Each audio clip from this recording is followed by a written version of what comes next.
Here I was back on the road again for a few more days, and I was actually really excited to visit this gym once again.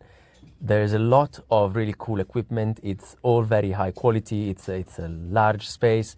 There's a big turf here, and unfortunately, I'm still dealing with this glute injury that's been dragging for a while. So I wasn't able to get any squatting or heavy lower body compound movements in.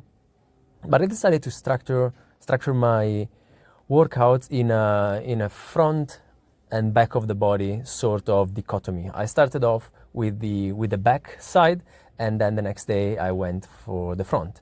And this was kind of aligning with the high frequency approach that I'm having right now regarding the explosive pull-ups, these high pull-ups. And this came mainly from the fact that I cannot really train heavy lower body movements at the moment, so I might as well be focusing on something that is not really triggering the pain and allows me to get some work in that hopefully is going to fix that. This way I actually can focus on a medium-term task that is not as boring as rehabbing a muscle, and I can actually get a bit stronger on a movement that I've been trying to get really good at for a very long time, and I have been neglecting many times before, and hopefully this time I will be able to get much better. The goal is to basically pull myself up in a way that my hips touch the bar. So I'm quite a ways off, but this is the idea, and the approach was going at it from different rep ranges and set arrangements as well. I started off with a narrow grip explosive triple, and then I went for a wider grip. I thought about mixing grips up because they train different parts of the movement and different muscles as well. And I feel also a very good inside the shoulder when I'm doing the wider grip ones. I can't go as high, but it's a very good feeling. And I feel like there are two different variations that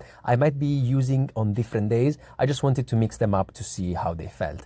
And then in between, I was also doing an every minute on the minute set, which was giving me a bit more rest in between repetitions. So I was shooting for about 15 reps in this set. And because I was planning to have another session similar to this, where I was doing more explosive pull-ups in a couple of days, I didn't want to put too much volume in there.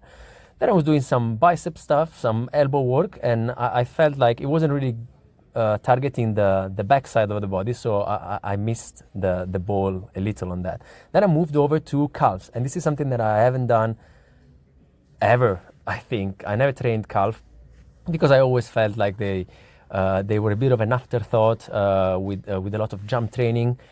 And I revisited this opinion, and I feel like if I'm able to get some explosive work on loaded calf exercises, I might actually be benefiting from it. And there was a seated calf machine that was really cool. I know it sounds silly. It looks silly to read explosive seated calf raises, but this is what it really was. I put some weight that allowed me to get some about 5, 6, 7 reps high energy output, and I was trying to get the eccentric in and absorb that force. So that went for the lower part, isolation sort of work, and I was also warming up for doing some Nordic curls. Now, since I decided to do the Nordics at the very end, I wasn't really going to do much volume on those, especially since this place has a glute ham raise machine, which is amazing. And I noticed that the mechanics of the Nordic are a bit different than the usual setup that I currently have in my home gym. In here, I was really able to really wedge my feet against the platform, and also my knees onto the padding, which meant that my shins, the lower part of my leg, was really in an advantageous position, so that when I lower myself into the Nordic, I can reach full knee extension, but I also need to be careful not to go too far out on that, because then it's going to put too much stress on the distal part. These felt easier than the normal ones, but they also felt good. Really good equipment here. I love it. Ciao.